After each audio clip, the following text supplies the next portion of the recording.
This is a lecture on Hajj Sekou, his essay, The Origins of the Fulani.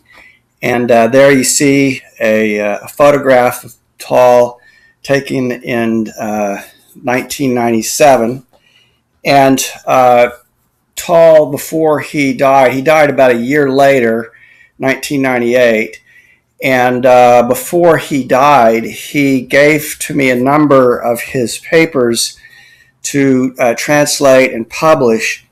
Some of these have been translated, some I'm still working on. I do anticipate publishing a volume entitled The Writings of Hajj Sekou, which will include this essay, among many other essays. But you can find this particular essay in a previous book that I published entitled The Desert Shore. And in this essay, Hajj Sekou discusses his views about this question of the origins of the Fulani, or the Peulh, as they're called in the French literature. And this is or the Pulars sometimes. And this is an interesting question, and it's one that has been debated by anthropologists, ethnographers, by the Fulani themselves. Obviously, everybody has a different theory on the origins of the Fulani, or where they came from, how they got to West Africa. What everybody does tend to agree upon, despite the differences, is that they have some Semitic or Arabic heritage. And so, as we're going to see, Hajj Sekou is going to describe the Fulani as the Black Arabs of Africa. And that's a pretty apt description, because no matter who is discussing the question, everyone is in agreement on this part, that they are people who are both Black African and Arabic in origin as well. And because of their Arabic origins, historically the Fulani have been seen as being more amenable to the teachings of the Prophet Muhammad, in a context where many of the peoples that live in West Africa are historically animist, and prior, of course, to the coming of Islam, were animist. Now, one of the things we're going to see Hajj Sekou dealing with also is this question of the Fulani being interlopers or newcomers, and sometimes the people that have lived in West Africa for longer than the Fulani will describe them in this way. But it's kind of funny when you think about this, because they've been in West Africa for at least 1,000 years. And so that gives you some sense of how old the culture really is, when when a group of people who've lived there for 1,000 years can be described as newcomers and upstarts. So they're like other people, they're very old people, but there's all these different stories about where they come from. And one story that in a previous lecture on Hajj Omar Taal that we looked at was that the story that this is from the story of the people of the Podor area in Alwar, where Hajj Omar Taal was born, was that they're the descendants of both of Ishmael, essentially, because they're the descendants of Abraham, who this particular version of the story of the Peulh's origin was Arabic from the Baghdad area, and Hagar, who was a Black African woman from Egypt. And so this is another, yet another version of the same story. And I would note that the person who told me that story, and you can see photographs, this is Mamadou Taal, who lives in Alwar, and I discussed that in the first lecture on the poem by Mamadou Thiam on the life of Hajj Omar, was the grandson of Hajj Omar. Well, so too was Hajj Sekou, was also the grandson of Hajj Omar Taal, but through a different lineage, through a different family lineage. And these two men did not know one another. Even though they were related, Hajj Sekou lived most of his life in Ouagadougou, although he was born in Bandiagara, Mali. And Mamadou Taal is still alive. He lives in Alwar, as I said. So Hajj Omar Taal was the great jihadist who had many sons and daughters, and so he has many ancestors in the region today. But El Hajj Sekou Taal has an interesting relation to El Hajj Omar Taal because he was the direct grandson of El Hajj Omar Taal through El Hajj Omar Taal's son, Aguibu, who was, by Taal, in some accounts, was El Hajj Omar Taal's favorite son. And so El Hajj Sekou Taal was a direct grandson of El Hajj Omar Taal. And so he was also a very important cultural figure and educator throughout Burkina Faso and Mali and West Africa. He was well known there. He's not as well known in the West, although I hope to, with this lecture and through publishing eventually the writings of El Hajj Sekou Taal, to bring more attention to him, because he was quite the savant. He was a very wise man, and he was a very cultured person and a very admirable person.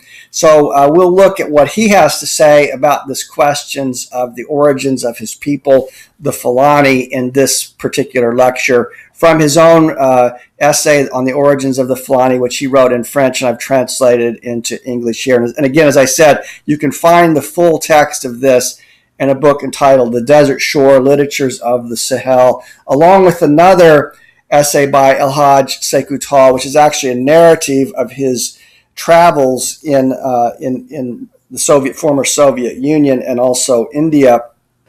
And it's called Wanderings. The original French title was Peregrinations, but so this is interesting as a reverse of the travel log or the European travel narrative. Here is a travel narrative of an African man going to other places, and he parodies, in effect, the genre of the European travel narrative in a kind of a playful way. And it's a lot of fun to read. Now, this essay is a little more serious, but you can get a sense that Taal had a wonderful sense of humor, and this essay gives you a sense of that as well. People just delighted in hearing him speak because he always could make you laugh, and at the same time could instruct you with his vast reservoir of knowledge. His knowledge was incredible. He was just a reservoir of information in so many ways about not just the Fulani people, but the Mossi people and many other groups in West Africa. So here, this is a photograph I took of him on our trip. I traveled with him from Ouagadougou to Bandiagara in 1997. Took this on the way. So this would have been him in the last year of his life before he died. And again, look forward to the writings of El Hajj Sekou Taal. Once I publish that book, I'll post a link to it on the YouTube channel at the bottom of this video, so you'll be able to find it. So if you look there and you don't see the link, it's not there. It's not been published yet. And I'm going to publish it in a bilingual edition, so you can get the French version as well as the English. But you'll see there. But the origins of the Fulani, that one has been published, as well as Wanderings, Bamako, Moscow, and Delhi, both in the Desert Shore.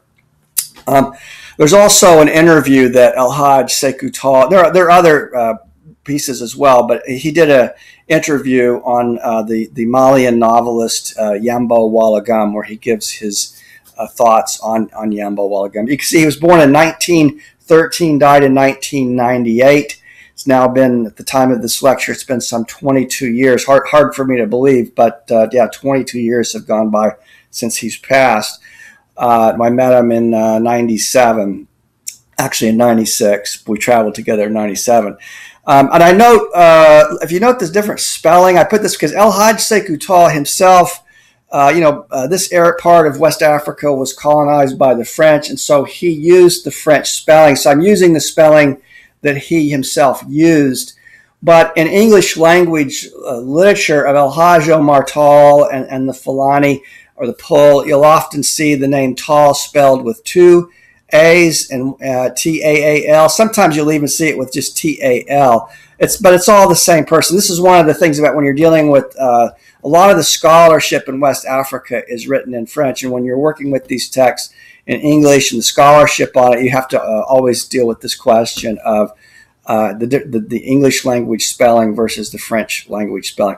But he had quite of a lengthy life, and like many of the other Fulani, like his grandfather Hajj Omar Taal, he was a tall man with long limbs, and he had 4 wives, or actually he had 3 wives at the time that I met him, because I think one of them had passed. But he was a man of great vitality and wit and wisdom. Now, this is a photograph of El Hajj Sekou Taal. He was a Hajj like his grandfather, because he had taken the pilgrimage to Mecca.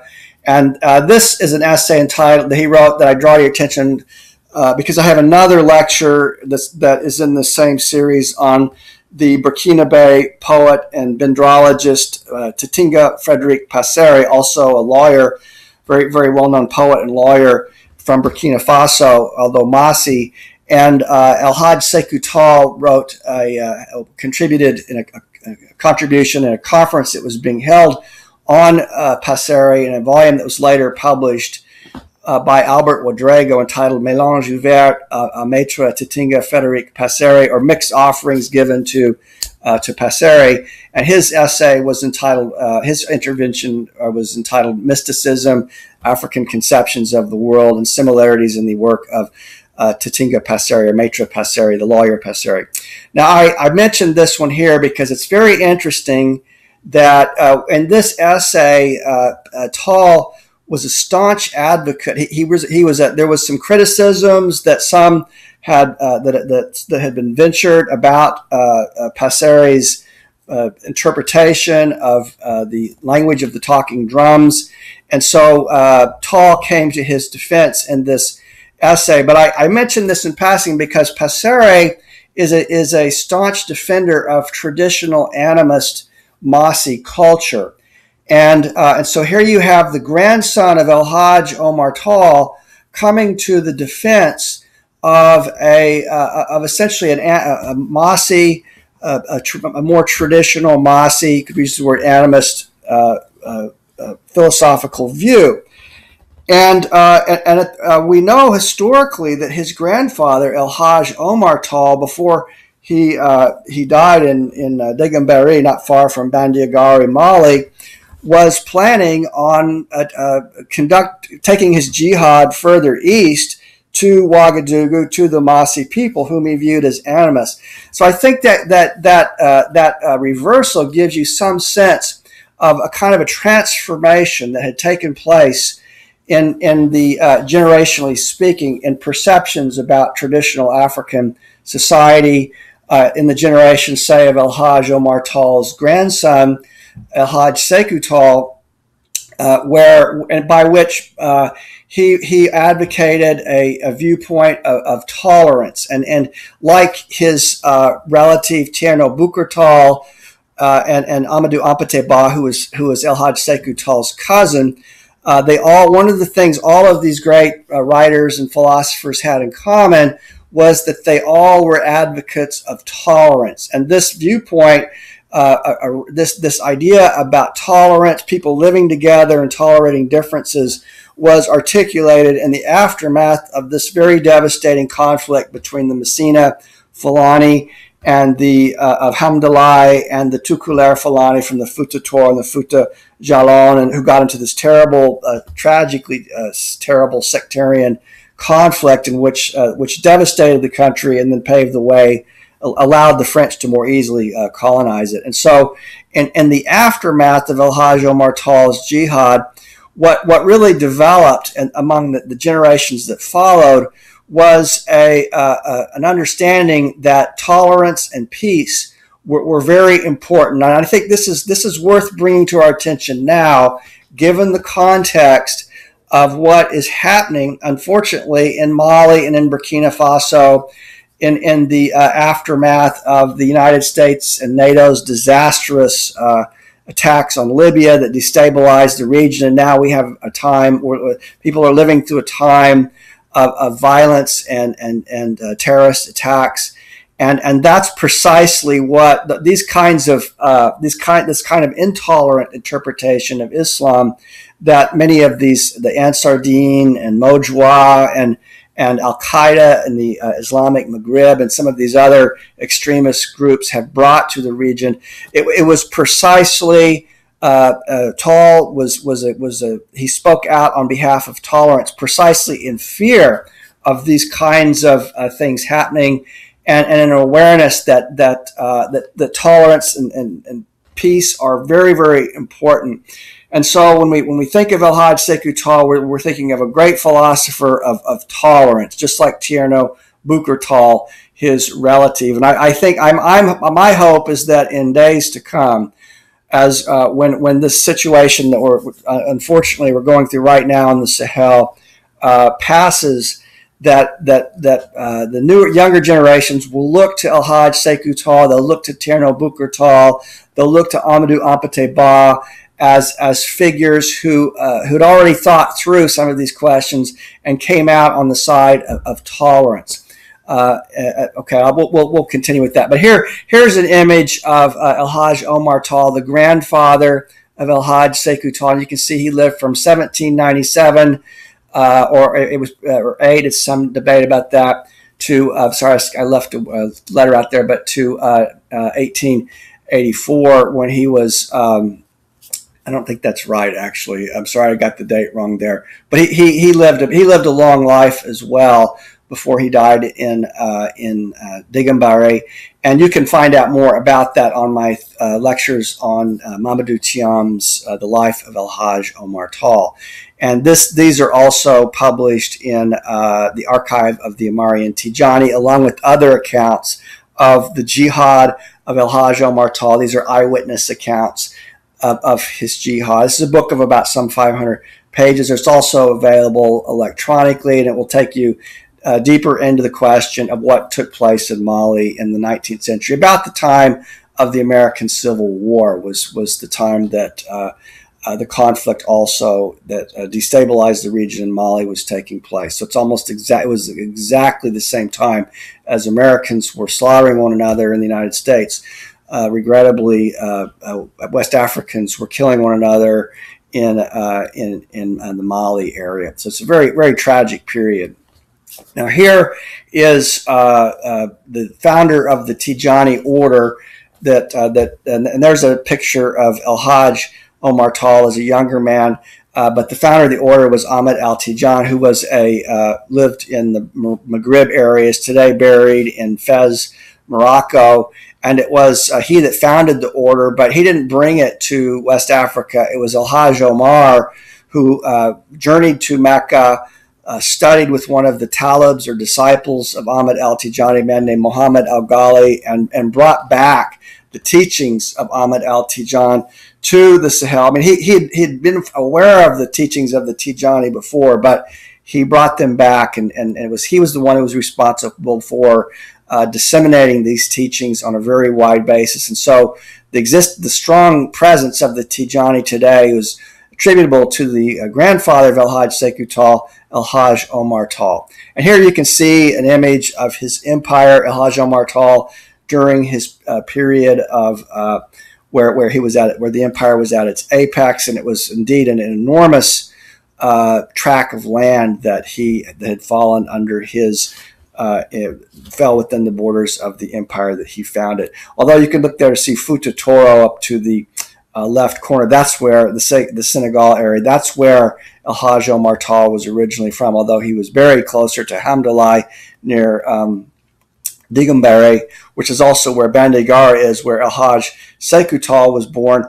Once this war took place, the Tijani, the Fulani from the Fouta Toro and the Fouta Jalan resettled into this area into which they had migrated, largely to escape French imperialism, French colonization.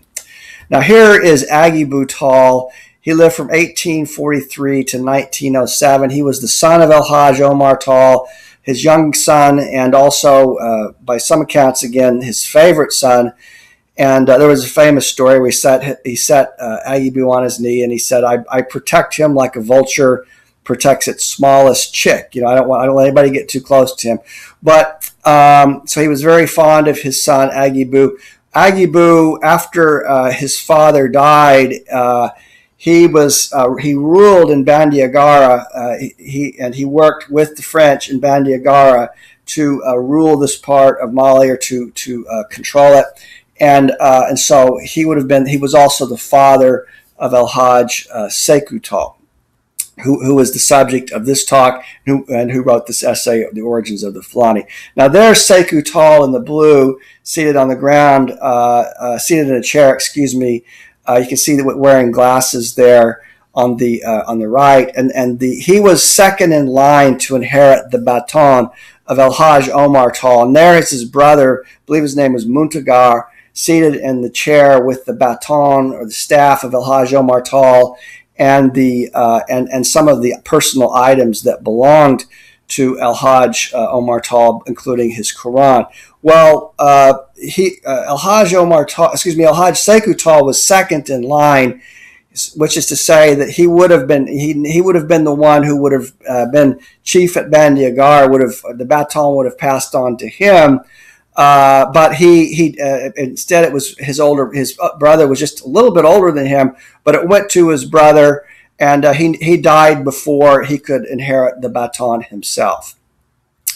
Now this is Muntagar Taal, another Muntagar, not the same as the Muntagar seated in the chair. He was the son of El Hajj Sekou Taal. He also journeyed with us to Bandiagara. Here we are in Bandiagara.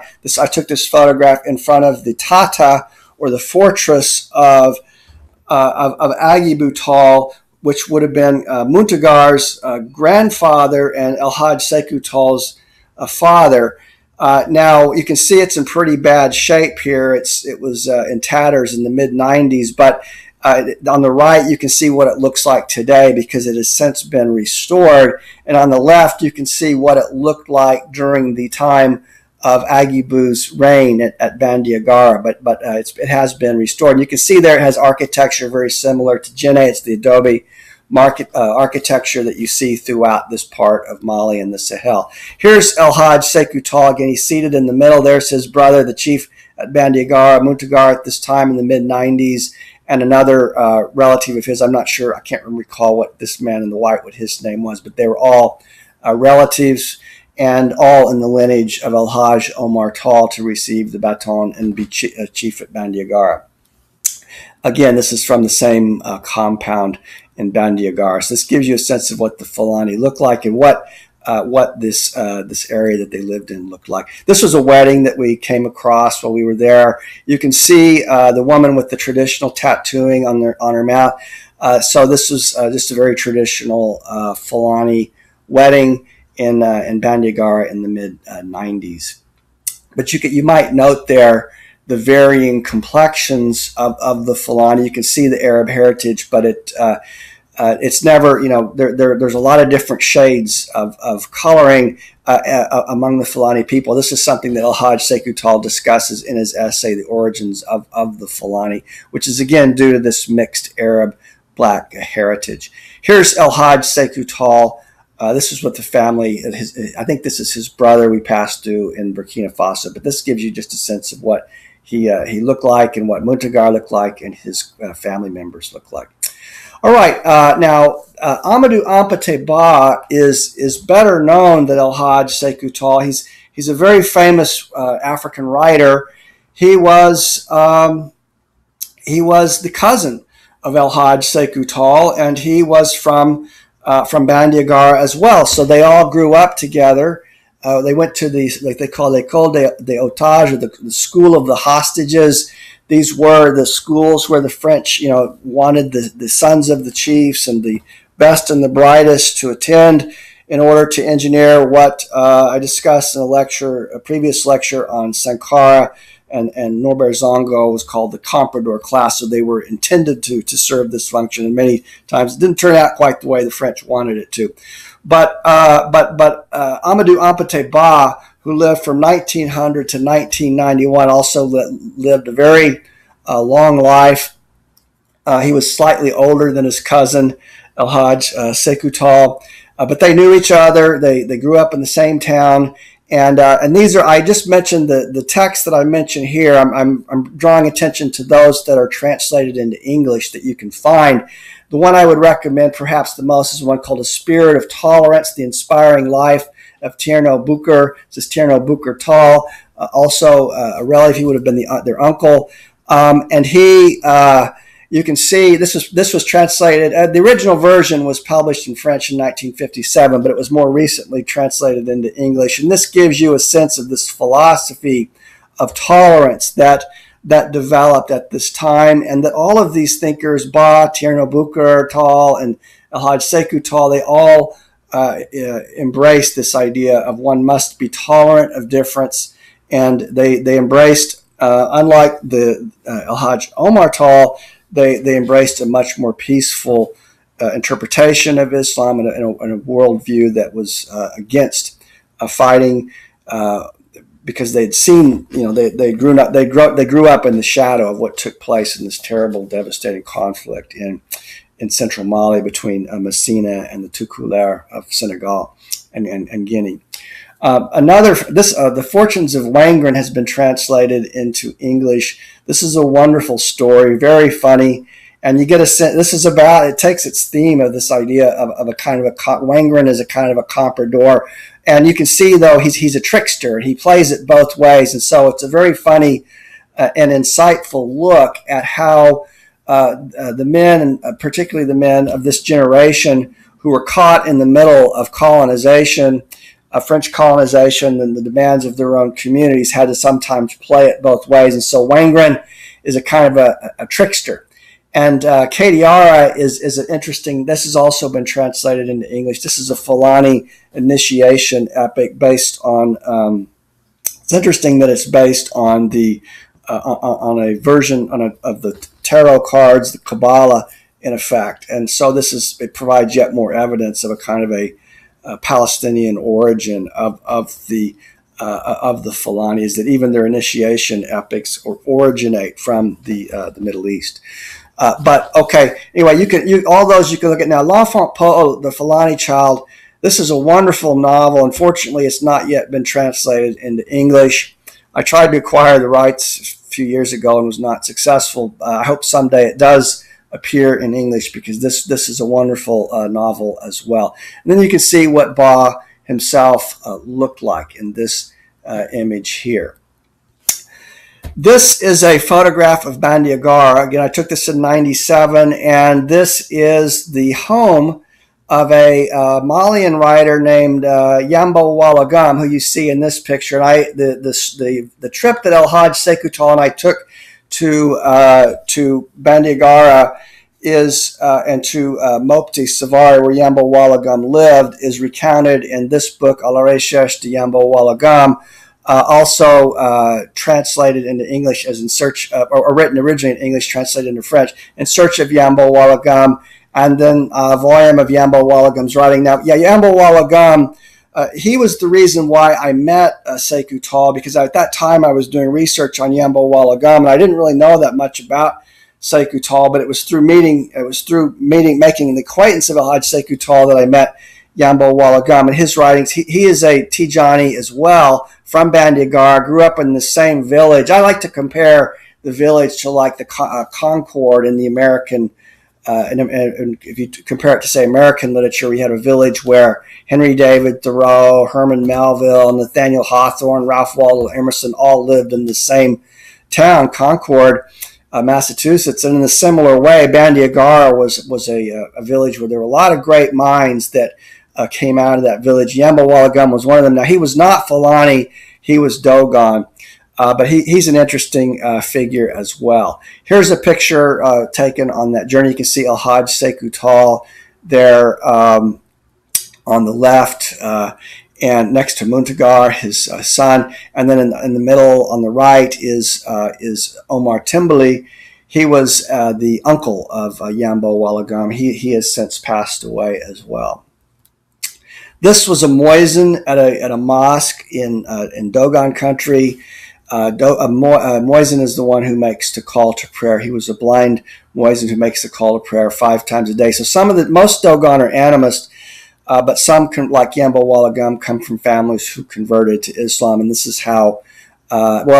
Basically, the way I was able to interview Yambo Ouologuem was that El Hajj Sekou Taal had gone to kindergarten with Yambo Ouologuem's father, and that was how they knew one another. And so Yambo Ouologuem's family was a family of Muslims, although many Dogon are animists rather than Muslims. And you can see here's images of Dogon country, strikingly beautiful country, just incredibly beautiful, and people still lead very traditional lives in Dogon country. Prior to the conflict that's taking place now, the Dogon country was always one of those places where tourists from Europe and the United States would go, because it's just one of those amazing places. And the Dogon country live in villages in the escarpments. Like I said, many, if not most, remain animists, but some, like the family of Yambo Ouologuem, converted to Islam. And so the Fulani, who were the Fulani chiefs, like Aguibu Taal, who ruled from Bandiagara, ruled over Fulani, but they also ruled over Dogon as well, who were more traditional animists. Here you can see images of the Dogon people. So these are not Fulani. Dogon are perhaps related to the Mande. It's said that there's one version where they broke off from the Mande and did so in order to not convert to Islam. So they have always resisted conversion to Islam and are very staunchly animist and continue to practice many of their traditional animist rituals and beliefs. If you want to learn more about the Dogon, this is the best text to go to. It's by a French anthropologist named Marcel Griaule, who lived from 1898 to 1956. Formed a relationship with the Dogon philosopher named Oga Tameli, and then he recorded the ideas of Oga Tameli over his many interviews with him and conversations. This is, if you're interested in African philosophy, this is a classic and one of the most important texts of African philosophy, and it tells you a bit about the Dogon as well. He was in the Bandiagara area, Oga Tameli, and you learn in this text as well something about the Egyptian origins of some of the ideas of the Dogon, and how very ancient the links are between ancient Egypt and the contemporary Sahel or West Africa.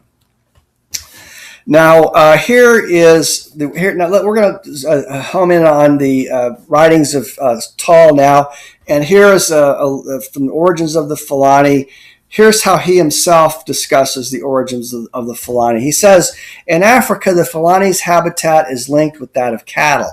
As a result of specialization, African societies within the total realm of human activities reserved stock farming to three ethnic groups: the Pulo, or the Fulani, the Peulh, the Moor, and the Targi, the plural of Tuareg. The Moor would be like the Berber. The Fulani specifically are linked to cattle. The Moor lives with sheep and goats. And I might note, too, that the Moor have intermarried with Arabs, so Moor can be a Berber Arab as well. Lives with sheep and goats, whereas the destiny of the camel was confined to the Targi, or the Tuareg.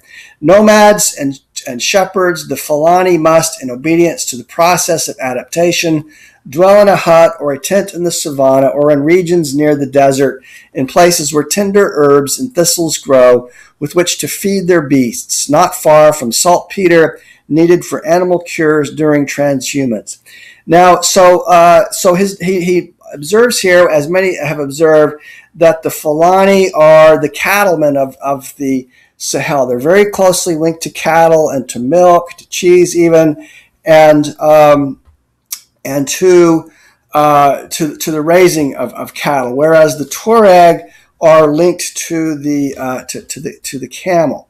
And so you often see throughout the Sahel, you will run into Fulani cattle herders who will bring their cows to market. And so many of the Sahel developed a very complex system in which some groups would take care of certain animals, and then some, for instance, like the Bozo would take care of the fish, the Tuareg, the camel, the Fulani, the cattle, and then some groups like Dogon were planters, farmers, and they would trade with one another. And so it's always been a very complex system in which there are different groups, but they all have lived closely together and have traded products together, and have, for the most part, lived in peace together. Now, right now, unfortunately, we're living through a time of conflict in the area, which is too complicated for us to get into in this particular lecture. But I just want to say, historically, what's called, what Paul Stoller and Thomas Hell call deep Sahelian culture, or the Burkinabe critic Joseph Paré calls Sahelite. It's a culture of in which it's complex and it's diverse, but it's also united. It has this deep Sahelian substratum that's pre-Islamic and dates back, thousands of years. And here you can see where the Fulani reside throughout the Sahel in these green marked areas. And again, as Taal notes, they live in places where you'll find cattle, and so they're traditionally associated with cattle. Here's Taal. The Fulani can be found in all the savannas of West Africa: Senegal, Guinea, Burkina Faso, Niger, Nigeria, Cameroon, Togo, Chad, and I don't know where else. Wherever they are found, with some exceptions, they remain themselves, that is, Fulani, and their original authenticity. Keep their distance from indigenous peoples with whom they will enter only into commercial relations. The sale of animal milk, milk barter, or animal barter, put up for commodities, as well as the guardianship of animals for those indigenous peoples who might have brought animals to their place of keeping. Now, as I said, even though these different groups, like, say, the Fulani and the Masi, have lived in close proximity, traditionally they have not intermarried. And I gave the example in a previous lecture of Thomas Sankara, who was Silmi, which is to say he was Masi Fulani, or he was a mixture of both. But as I said, they are, in fact, a sub-ethnic group in the sense that I don't mean that in a pejorative sense, but I mean that in the sense in which they have experienced discrimination, because historically different groups have not. Although they interact with other people, they've also tended to stay with themselves. Now, what you see here, these are Wodabe. These are nomadic Fulani who live closer with the Tuareg, perhaps, than with other ethnic groups in the further south. They are Wodabe are many Fulani today are sedentary. They live in particular places and towns and houses and so on. But the Wodabe, like the Tuareg, remain nomadic, and they have also preserved many of the ancient Fulani beliefs and rituals that were not necessarily Islamic. And so it's interesting, and they're wonderful people, the Wodabe. They're so kind and welcoming, and but it's you see them more like in areas like Agadez and deeper into the Sahara than you do in places like Ouagadougou or Bamako. But they are traditional Fulani as well. Here is a funny little poem that Hajj Sekou wrote called Hymn to Milk. It's a prose poem. He writes, "Milk and the cow are intimately bound together. To sing of the cow is to sing of milk. Thus the hymn to the cow is also the hymn to milk and butter. It is said in oral tradition, 'Let him laugh who will. Such mockery can't keep me from proclaiming it. The most charming of my lovers, the one for whom I brave the scorching sun, the dark night, and the wild beast, the one who inspires me to endure 1,000 miseries and run 1,000 risks, the one who makes my heart flutter is, believe it or not, the cow. This lady who, within the Borgu, the grassy plains of the flood zones, adorns herself with yellow flowers, with the gold and white coins of the water lily." This is kind of a funny little prose poem. This is part of it. There are other parts too as well, but you can get a sense here of he's singing the praises of the cow, singing a hymn to milk, and so the Fulani dearly love their cattle and weep when they have to kill one of the cows, and often, and again they're associated with milk as well. So it's very nice. Here's Taal. Who can compare his lot to mine? The man who leads a voluptuous life, languishing by day on a smooth mat and seeking diversions by night within the arms of one whose thighs are made soft and flabby by the milk and butter of the cow. Who can be so lacking in good sense as to call she who furnishes us with such good fatty stuff, wonderful milk and fleshy meat, a useless creature leading a futile existence? So again, yeah, the Fulani have very close relationship with cattle, and they are very fond of their cows. Now, I think it's interesting too to note as well that in this essay, The Origins of the Fulani, that El Hajj Sekou Taal describes the Fulani as one of the white ethnic groups of West Africa. And although many Fulani, like Taal himself, if they were, say, for instance, to travel in the Arab world or in the United States, it's not likely they would be viewed as white. But in the West African context, they are viewed as white because of their Arab heritage. Now, it was Amadou Hampaté Ba, Taal's cousin, who said, I'd like to quote a proverb, and I've heard Taal himself quote the same proverb, that we're a white stream in a land of black water and a black stream in a land of white water, which is to say that black people think of them as whites, white people think of them as blacks. And that gives you kind of a sense of this enigmatic identity of the Fulani. But Taal himself, in this essay, The Origins of the Fulani, describes the Fulani as a white ethnic group. He says the Fulani, Moors, and Targi make up the white ethnic groups of West Africa. Physical identity: a clear hue, emaciated face, slender build, frail limbs, proud and languorous allure. So on the far left, you see the Tuareg of Timbuktu.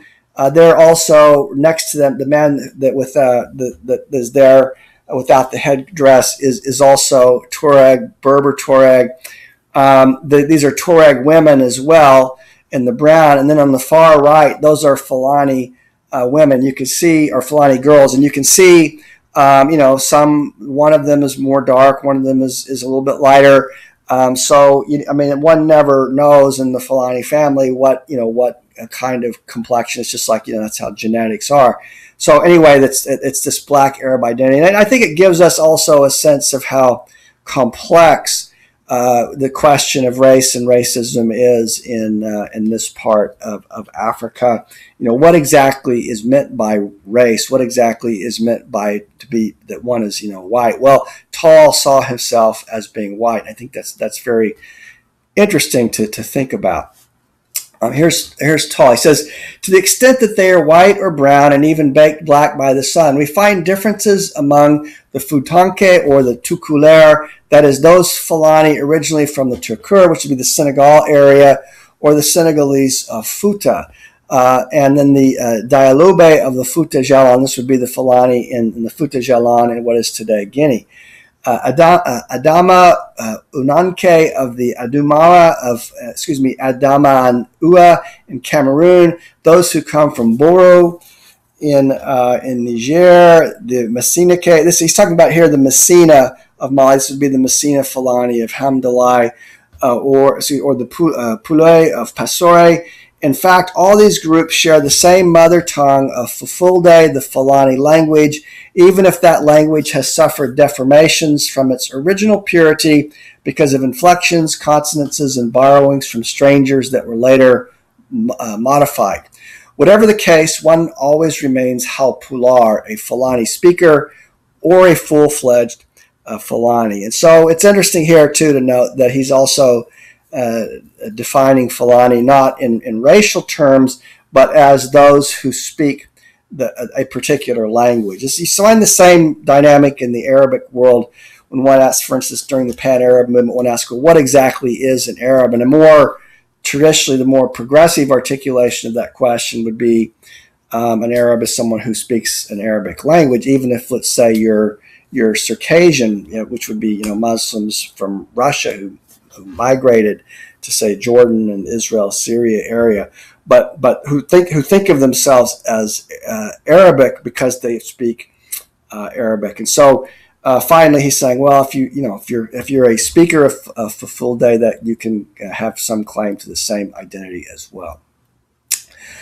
So now we're going to look at some of the divisions that he makes. And one of the things that we're going to see is that in the way that he articulates this, he says there's the shepherds, marabouts, and warriors. And he's articulating this in terms of a caste system, which far exceeds the caste. It goes beyond the Fulani. We think of, like, for instance, throughout West Africa, you get the nobility, members of the nobility, and then you got members of what's called the Nyamakala. And you get the same. Now, Nyamakala is a Mande word, not a Fulfulde word, but you get the same. Sense or the same kind of thinking in caste terms among the Fulani as well. So here's how Taal articulates this. He says, the Fulani believers are called Totoro. In Burkina Faso, they are grouped into two homogeneous districts in Yatenga, Tojum and Bosomne. Certain figures from these families have become legendary in African history. From the Futa Torah, El-Hajj Omar, this would El Hajj Omar Taal, his grandfather, overthrew the Denanke pagans and waged holy war from 1820 to 1864 across Senegal, Guinea, and present-day Mali. And so the Torodo, who he's discussing here, would be the Muslims like El-Hajj Omar, who came from the Futa Torah and the Futa Jalon. And so they are very staunch Muslims. And so this is one group. He's the Fulani, who are in effect Muslim marabouts, beyond being shepherds of cattle. In Guinea, the two Bari families sprang from Karamoko, Alpha and Sore Ibrahim, Alfea and Soria. After subjugating the others, they governed under the name of Almani, the Fulani of the Futa Jalon. You'll come across this, like you read in the Marian literature of the Marian Tijani. You'll come across these figures, these Almami, who were the notables, who were like judges that one would go to with cases for dispute and so on. They were the leaders in this part of West Africa. And then you have the Messina Fulani, Seku Amadou. And then also Amadou, who was killed in the war between Messina and the two Kularis. Is at Messina, Mali, in 1810, the Marabout Sheikh Amadou Bari, called Sise. Now, this is Seku Amadou. He's giving him the full name. Now, Taal, his discourse is just, he has so many etymologies and genealogies. He just was a wealth. He had a wealth of very precise and particular information. It says, they overthrew the warriors of the Ardo under the pretext that they were loyal to the Bambara of Seku or the Tuareg of Timbuktu, and proclaimed the theocratic empire of the Messina. This is the empire with which El-Hajj Omar is going to come into conflict. After that, and remember, as we discussed in the lecture on, if you've seen the lecture on the life of El-Hajj Omar, even before El-Hajj Omar got into a conflict with Amadou Amadou, the son of Seku Amadou, who Taal is referencing here, Seku Amadou himself, by a couple of different written accounts, eyewitness accounts, tried to have El-Hajj Omar Taal assassinated. So there were tensions between even the father of Amadou Amadou, who was Seku Amadou. We will discuss later all the principalities and residences of Ardo. And then he says, number 4, at Gobar in Nigeria, the Fulani revolted against the indigenous population, the Gobara, and aided by the Messina Fulani, by the Futa Torah, which came to their aid under the direction of the Marabout Usman Danfodio. They overthrew nearly all the institutions of that country. Usman Danfodio became the caliph under the name of Sheikh Usman Danfodio by founding the Hausa Empire of Sokoto, which had Kano for its capital. Now, this would be in northern Nigeria today. So this is where you have a very large concentration of Fulani as well. And El-Hajj Omar himself stayed there on his pilgrimage to Mecca for many years.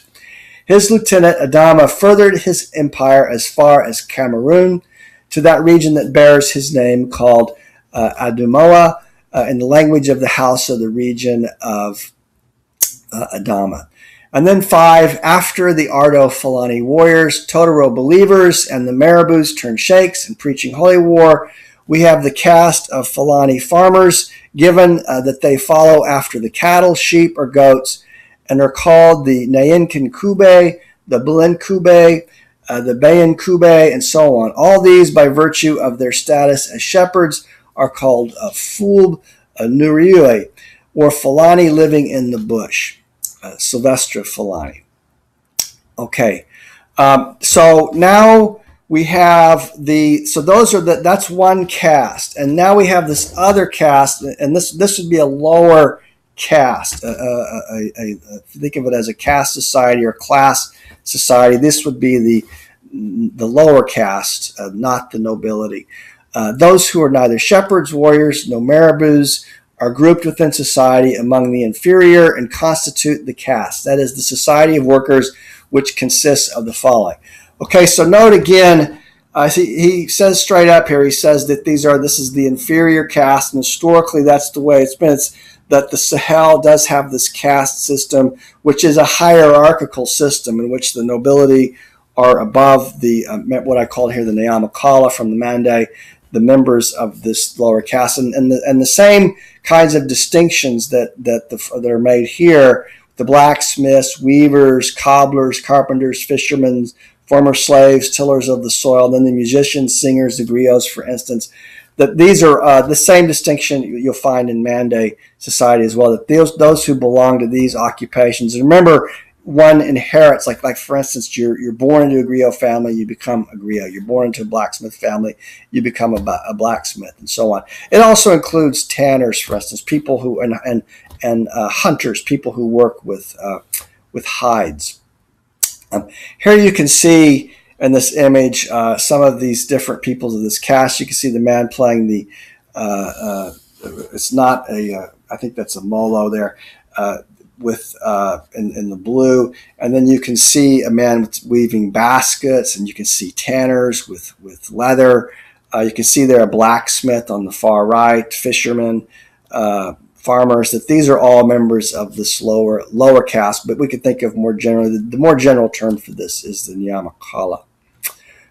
Now, after laying that out, Taal begins to get down to business and begins to ask the question of who are the Fulani, where are they from?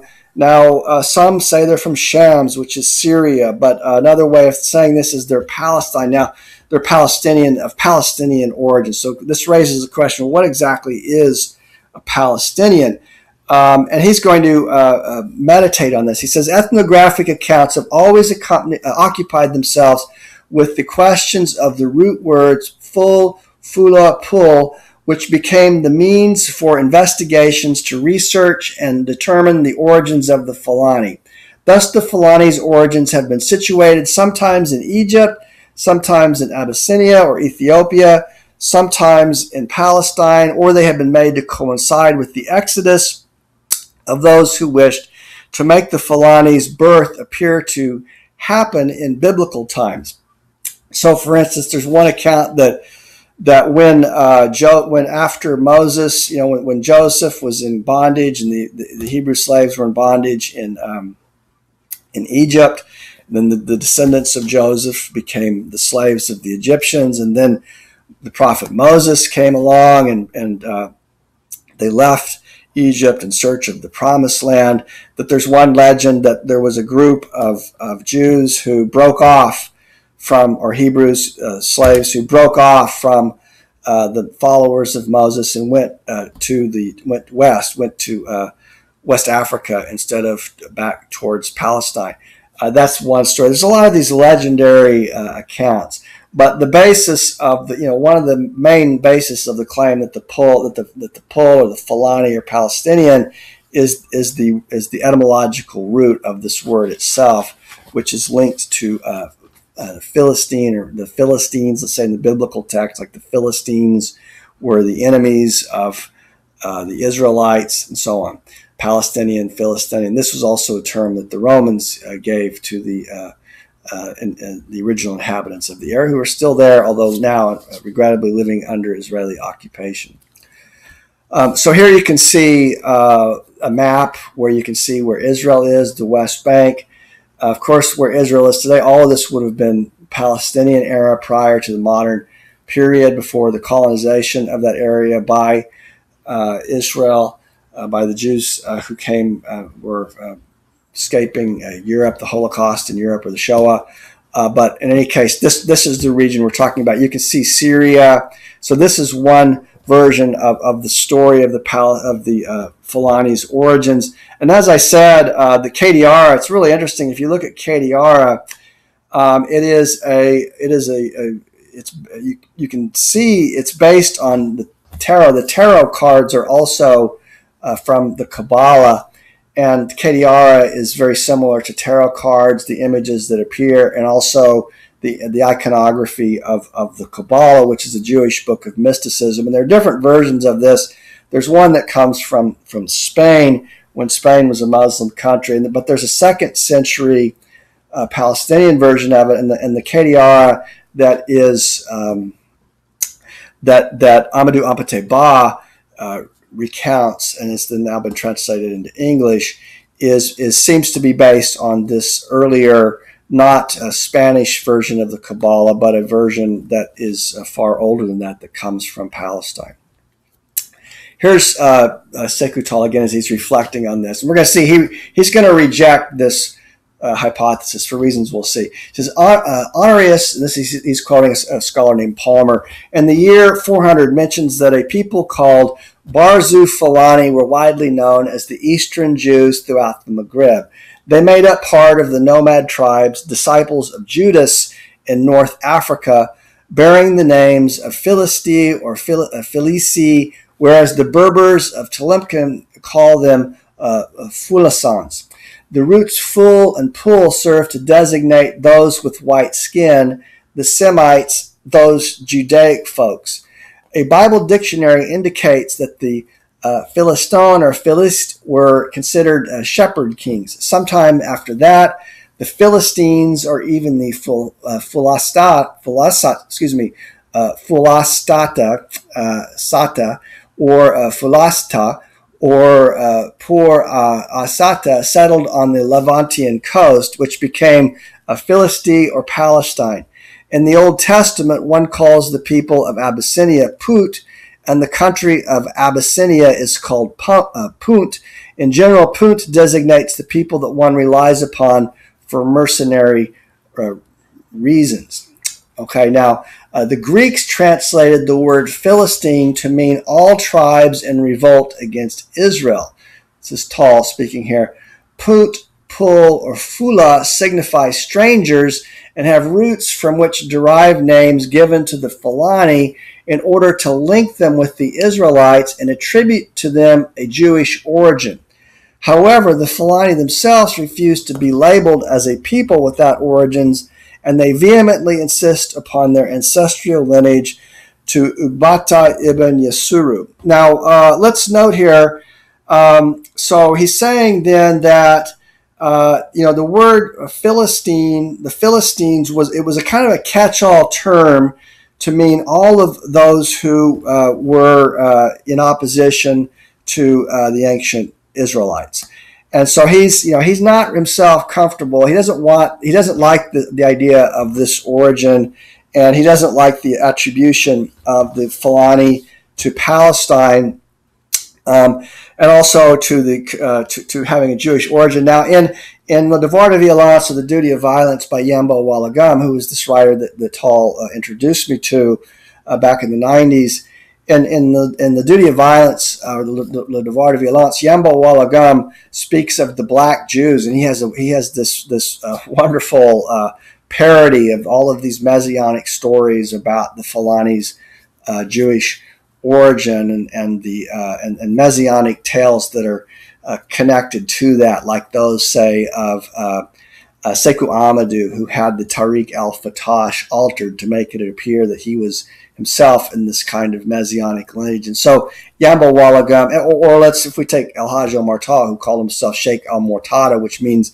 the sheikh who was chosen, or the chosen one. So Yambo Ouologuem as a Dogon, not as a Fulani, is sort of parodying that whole Jewish theme that Taal is addressing here. But Taal himself rejects this kind of etymological, fanciful storytelling about the Fulani's origin, and he wants to prefer instead to link them to this figure Ugbata ibn Yasuru, who is mentioned in the Tariq al-Fatash for reasons that we'll see. Let's continue. These teachings can be found in the Tariq al-Fatash, written by the Arab chronicler Mahmud Khati in the 16th century. This book, by the way, is available in English. And the Timbuktu Chronicles, Al-Hajj Mahmud Khati's Tariq al-Fatash from Africa World Press. After the Prophet Muhammad's death, religious leadership fell upon two of his apostles, Sayyidina Bubakar and Umar ibn Kadabi. These men, to propagate Islam beyond the Arabian frontier, dispatched envoys throughout the world. Ugbata ibn Nafe, took charge of the Islamization of Berber lands. Susi Karuna, the entire Sudanese Isle south of the Sahara. Umar ibn Asi was charged with Egypt's conversion, taking his residence in Cairo. These teachings may be found in the Tanzir al-Warakat of Abdullah Bello, brother of Sheikh Usman Danfodio, citing Isabat by the writer Ibn Hadiyar. So he's citing from local sources like the scriptural sources in Timbuktu and elsewhere in the Sahel, like in Bello's homeland in the Sokoto area. He's drawing from original scriptural sources that are hundreds and hundreds of years old, like the Tariq al-Fatash, which is, describes a period that was not long after the time of Christopher Columbus.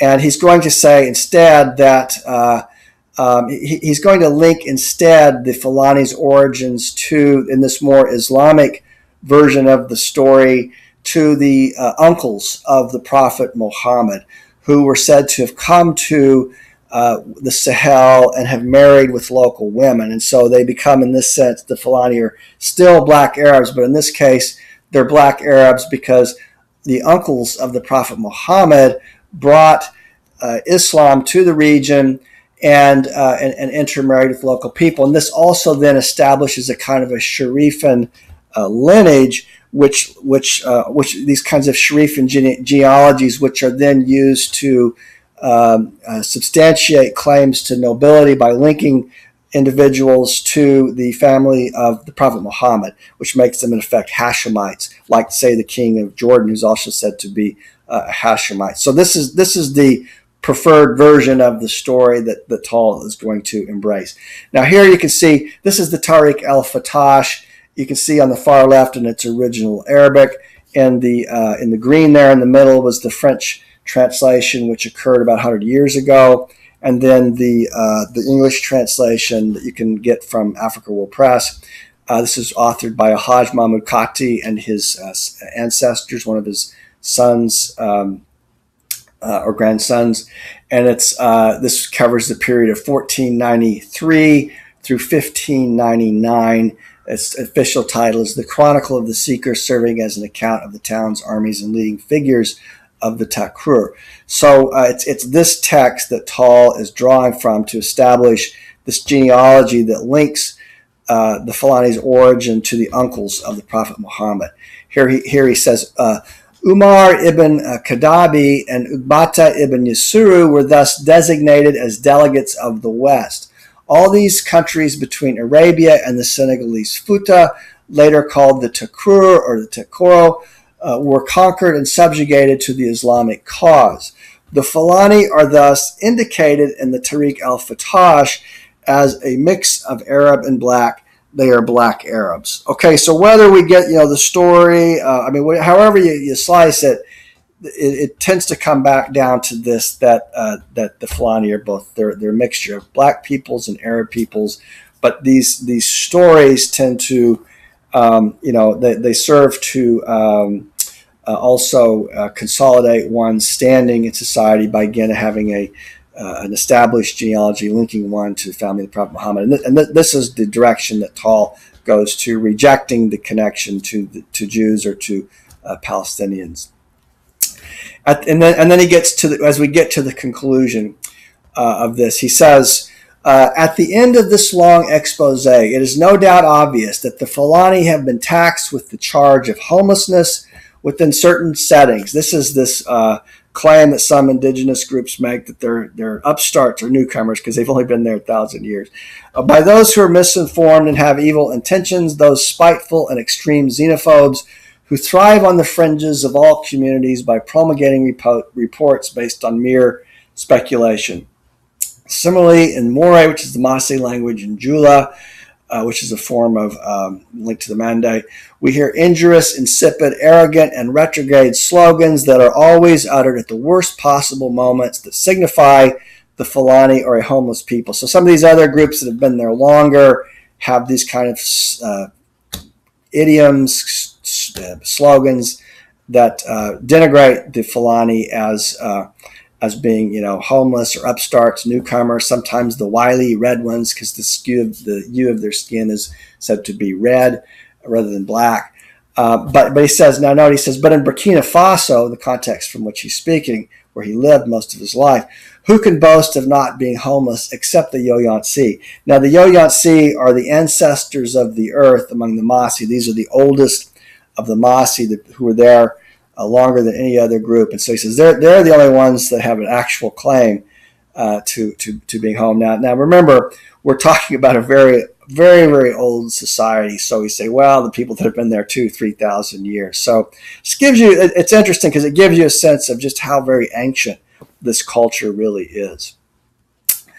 Here's Taal. The movements of human communities, regardless if occasioned by immigration, migration, or conquest, are always motivated by vital need. So you can see he's dealing here with what we're still dealing with today, questions of immigration. He says, look, people migrate because of necessity. These movements always occur when the natural environment becomes incompatible with the general well-being of a people, or social crises, politics, or economics oblige the members of such communities to seek another safe haven. So he's dealing really here, again, remember his main themes are tolerance, and he's speaking out against xenophobia and the refusal of some to welcome the other. Such occasions are thus attended by a multitude of different desires, realities, and specific motivating factors. The encounter that takes place in such circumstances is ineluctably marked on both sides by the instinct for preservation. Both partners therefore share legitimate rights, which are the right to live. Now, this is a Kantian idea. He's really talking about what Kant calls the cosmopolitan right, although it's not clear that he's referring to Kant, because of course these ideas are African ideas. They're not, he doesn't need to read them in Kant. They're already in Africa. And so, but it is the same. What is the right that he's addressing here, which we also see even in the Mande Charter, which is as old as the Magna Carta, is the right of hospitality, that we all have the right to occupy. Kant's going to say the world is a big round ball. Everybody's got to put their place somewhere. And this is so we all have the right to hospitality. The right to be and not merely appear, and the right to sovereignty, to live separately within one's own community according to its stature, its power, and its clans or tribes. So he's referring again to the right to dwell now in a more sort of, one could speak of this as tribal, but an ethnic grouping. Another way of talking about this, but one has the right to live among one's people. And Taal, in his essay on traditional African ideas or concepts, he is a very staunch defender of traditional African culture, and makes no bones about that. He doesn't think that the Europeans brought anything new. Everything that one needs, that all of the traditions that already existed in Africa have everything already there, and he insists upon that. Here's Taal again arguing for tolerance. Incomprehensible acts of hatred and a scornful attitude toward the other are not necessarily related to pride and cultural identity. So you can be proud of your culture without having to hate others or be intolerant of others. When each culture will have expurgated or stricken out the compulsion to always be in the right. When the stranger, that's a very, he's speaking out against this kind of Cartesian certainty. When the stranger is no longer received as an infidel, but as a brother who is compelled by his own culture, the world will then have laid the first foundation toward a humanity finally at one. For universality does not necessarily imply uniformity, but cultural alliances for the well-being and happiness of man. So this is a message that really I think we need to be reminded of this in the context of many of the problems that we confront today, not just in West Africa, but in a more global sense as well. So he was a champion for preserve your particularity, but at the same time embrace universality of all humankind. The world seems to be engulfed in a vertigo of violence and intolerance, he writes. And this is sad to think that the situation is even worse than when he wrote this. Is this some genetic fatality? We must nourish the hope that man will free himself from the obscure forces that push him towards his own destruction and the denial of differences. The inquiry into the question of the Fulani's origins is therefore a lesson in intolerance. It teaches us that we must be vigilant against the cultural and racial discrimination preached by the great fools, those who traffic in hatred and abeyance, the prophets of misfortune, the malicious gods who shame and plague us. So again, let me underscore, that after all of these, explorations of this question of Fulani's origin, he comes down to this. He says, what is essential is that we tolerate difference, that we tolerate the other, that we be who we are, we be true to ourselves, but we tolerate the other who is not ourselves but different from us. Now, you can think of that, it's almost a deconstructive idea of what Levinas, for instance, calls the relation without relation, or ethics is about our relation to the other. He's saying something very similar here. And then he concludes by saying, there are two ways to get lost, a man once said, by a walled segregation within the particular or by dilution within the universal. In Burkina, we must refuse to wall ourselves in and to water ourselves down. For if the little cock abandons the path of his fathers, the thorns from the underbrush will pierce his breast. So he's affirming particularity, preservation of particular cultural values and traditions, but at the same time, while we don't want to lose ourselves in the particular, we also want, and we don't want to lose ourselves in the universal. It's not either or for him. It's both and, the particular and the universal. And the way this is an idea that one finds in negritude as well. This is the essence of Aimé Césaire's thinking about negritude as well. And so, and Taal was in the generation of Césaire. Now here's a picture that I took the last meeting with Seku Taal. I was a little bit younger there, a little bit less gray, had a little bit more hair. This is the last time I saw him before I returned to the United States. This would have been in August of '97. And then that was the time at which he gave to me his collected writings, which I will bring out very soon in a book that you can get in both English and in the original French as well. So, like I said, when that is done, you can look at the bottom of this YouTube that you're watching, and then you'll see a link to that book once it appears. You can also, again, find the essay that you just heard discussed in The Desert Shore. And I also discuss it in a recent volume. I discussed the writings of Hajj Sekou Taal in a recent volume called Sorcery, Totem, and Jihad in African Philosophy, to investigate these questions of tolerance in the context of some of the conflicts that are happening right now in West Africa.